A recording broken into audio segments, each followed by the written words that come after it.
Mais tu sais, en Afrique, nos parents qui sont là-bas, ils pensent que quand tu viens ici, la vie est très facile, quoi, tu vois. Et surtout ceux qui sont sur les réseaux sociaux, ils voient des gens qui mettent les photos qu'on pose. Ils pensent que ouais, tout est facile pour eux, alors que eux, les gens mettent ça, c'est juste pour se faire... Parce qu'on ne va pas quand même se cacher. Moi c'est mon problème. Là, quand les gens me disent que je mets les photos, je dis non, je mets les photos parce que j'aime mettre les photos, mais ça ne veut pas dire que ma vie est à l'aise.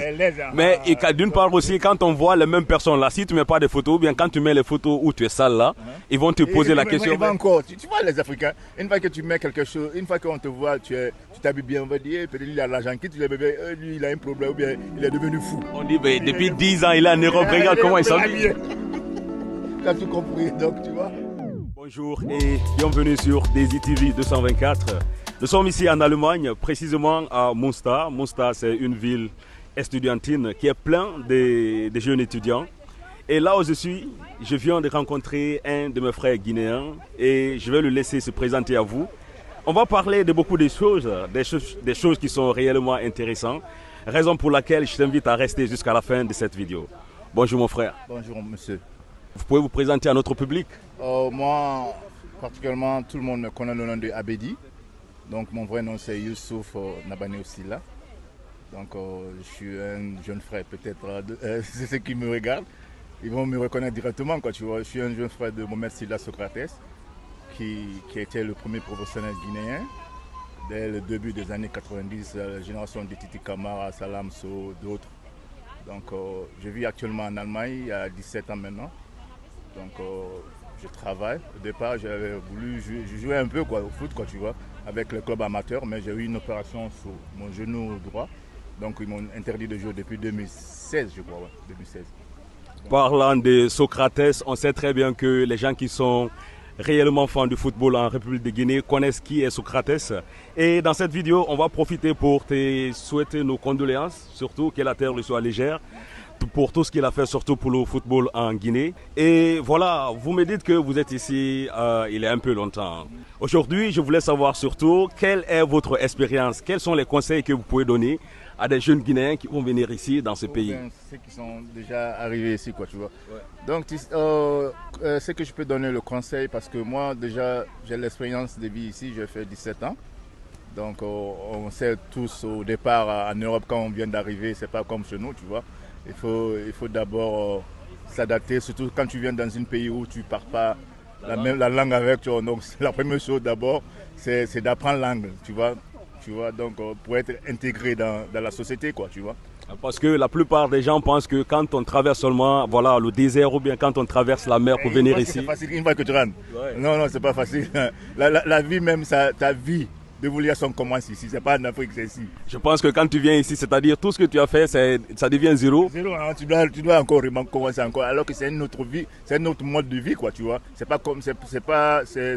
différent par rapport en Afrique et ici, quoi, tu vois. Donc quand tu viens, c'est comme si tu viens de recommencer encore à vivre, quoi, tu vois. Donc il faut recommencer tout à zéro, surtout quand tu viens dans un pays où tu ne parles pas la langue. C'est ça qui est peut-être difficile. Il y a un ami moi qui m'a dit que quand il vient ici, par exemple, dans un pays où il ne parle pas la même langue, c'est comme si il recommençait sa vie à zéro, oui, parce qu'on l'apprend à parler. Ouais, c'est comme si tu commences à être, tu es bébé, quoi, tu vois. On t'apprend à parler, comment même te comporter, parce que tu viens dans un pays où la vie est... On te dit, voilà, la loi d'ici dit qu'il faut faire comme ça. C'est comme un enfant qui vient d'être né, il commence à marcher.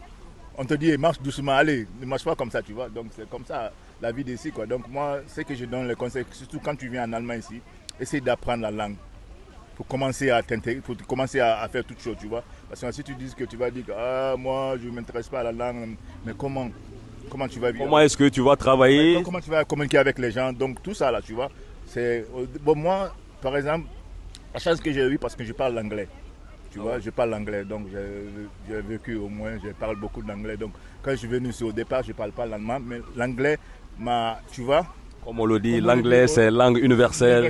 Donc au départ, j'étais avec les gens jusqu'à ce que j'ai commencé à apprendre la langue aussi, quoi, tu vois. Donc je me suis vite intégré quand même, tu vois. Donc, mais après, je travaille actuellement, donc ça va, quoi, tu vois. Et en plus de l'intégration que nous sommes en train de parler quand on vient dans un pays nouvellement, il y a aussi la famille qui est derrière, qui ne comprend pas exactement ce que les gens vivent ici. Pour la plupart des situations, les gens pensent que quand tu viens ici, voilà, la vie est faite. Et le mois qui suit directement, on commence à demander l'argent à des gens qui sont venus. Peut-être que ça les pousse surtout à faire des choses qui ne sont pas correctes. Mais oui, mais tu sais, en Afrique, nos parents qui sont là-bas, ils pensent que quand tu viens ici, la vie est très facile, quoi, tu vois. Donc alors que... Et surtout ceux qui sont sur les réseaux sociaux, ils voient des gens qui mettent les photos qu'on pose. Ils pensent que ouais, tout est facile pour eux, alors que eux, les gens mettent ça, c'est juste pour se faire... Parce qu'on ne va pas quand même se cacher. Moi c'est mon problème.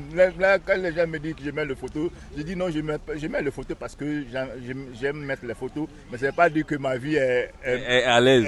Mais d'une part aussi, quand on voit les mêmes personnes là, si tu ne mets pas de photos, ou bien quand tu mets les photos où tu es sale là, ils vont te poser la question. Encore, tu vois les Africains, une fois que tu mets quelque chose, une fois qu'on te voit, tu t'habilles bien, on va dire, peut-être il a l'argent qui, lui il a un problème, ou bien il est devenu fou. On dit, depuis 10 ans, il est en Europe, regarde comment il s'habille. Tu as tout compris, donc tu vois. Donc, de mieux que tu vis avec, quoi, tu vois. En tout cas, on ne va pas vivre caché. Donc, mais ce que les gens disent, quoi, tu vois. Donc, quand même, au moins, vis ta vie, quoi. C'est ça que moi... Bon, au départ, c'était comme tu dis là. C'était un peu difficile, mais pas beaucoup pour moi, parce que moi, déjà, je parlais l'anglais. Donc, je me suis vite intégré avec les gens, parce que presque eux tous ils parlent l'anglais. Donc au départ quand je suis venu, on m'a dit d'aller à l'école. Je suis allé à l'école quand même, mais bon, j'ai appris un peu, mais après je me suis dit que non, moi je vais travailler. Avec mon âge, je ne vais pas rester, ce que vous me donnez là, c'est peu quoi, tu vois, il faut que je travaille. Donc j'ai commencé à travailler, bosser. Donc je suis à présent l'homme au travail quoi, tu vois. En tout cas, maintenant je travaille, tu vois. Dieu merci aujourd'hui. Heureusement mes parents aussi ne vivent plus, nos parents ne vivent plus. Donc mais quand même j'ai des oncles, des tantes, donc j'ai mes frères. Il y a l'autre qui est en France, il y a l'autre qui est aux États-Unis, donc ça va quoi. Et j'ai une petite soeur qui est en Belgique aussi à Liège. Donc. En tout cas, ça a été un plaisir pour moi de te voir ici, de te poser quelques questions, partager ton expérience avec les gens qui vont regarder cette vidéo. En tout cas, les frères, si vous avez regardé cette vidéo et que vous avez reconnu le grand frère qui est assis là, n'oubliez pas de laisser en commentaire tout ce que vous pensez et n'oubliez pas aussi de vous abonner les frères. On se retrouve à très bientôt pour une nouvelle vidéo. A plus mes frères.